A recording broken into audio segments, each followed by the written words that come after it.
বছরের প্রথম পূর্ণগ্রাস চন্দ্রগ্রহণ বা চূড়ামণি যোগ। দেখে নিন এই গ্রহণের কখন কোথায় দেখা যাবে সব বিস্তারিত। অর্থাৎ সোমবার 1429 সালের প্রথম পূর্ণগ্রাস চন্দ্রগ্রহণ।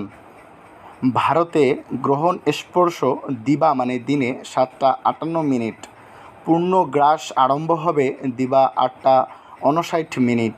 গ্রহণ মধ্য দিবা 9টা 42 মিনিট।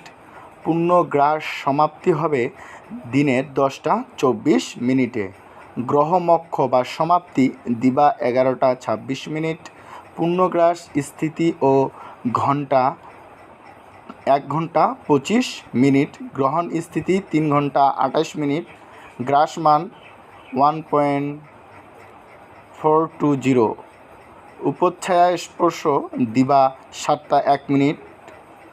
বাংলাদেশের সময় যদি আমরা ধরি জাস্ট আধা ঘন্টা বেশি। গ্রহণ স্পর্শ হবে দিবা 8টা 28 মিনিটে।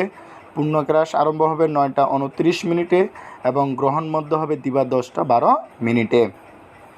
পূর্ণগ্রাস সমাপ্তি হবে দিবা 10টা 54 মিনিটে। এখন বলা হচ্ছে যে গ্রহণ স্থিতি থাকবে 1 ঘন্টা 25 মিনিট। পূর্ণগ্রাস স্থিতি 1 ঘন্টা 25 মিনিট এবং গ্রহণ স্থিতি হবে 3 ঘন্টা 28 মিনিট। এখন কথা হচ্ছে কখন কোথায় দেখা যাবে। গ্রহণ দৃশ্য হবে এই গ্রহণ ইউরোপের পশ্চিমাংশে, মধ্যপ্রাচ্য, আফ্রিকা, উত্তর আমেরিকা, দক্ষিণ আমেরিকা ও অ্যান্টার্কটিকায় এবং আটলান্টিক মহাসাগর ও প্রশান্ত মহাসাগরে দেখা যাবে। গ্রহণ স্পর্শ Madagascar, Kenya, Ethiopia, Egypt, Sudan, Bulgaria, Romania, Poland, Germany এবং নরওয়ে প্রভৃতি দেশে দৃশ্য হবে। গ্রহণ মক্ষ নিউজিল্যান্ড, ফিজি, কানাডার পশ্চিমাংশে বেশ কিছু অঞ্চল, আলাস্কা দ্বীপপুঞ্জের দক্ষিণ পূর্বাংশে বেশ কিছু অঞ্চল এবং প্রশান্ত মহাসাগরের উত্তরভাগে দেখা যাবে।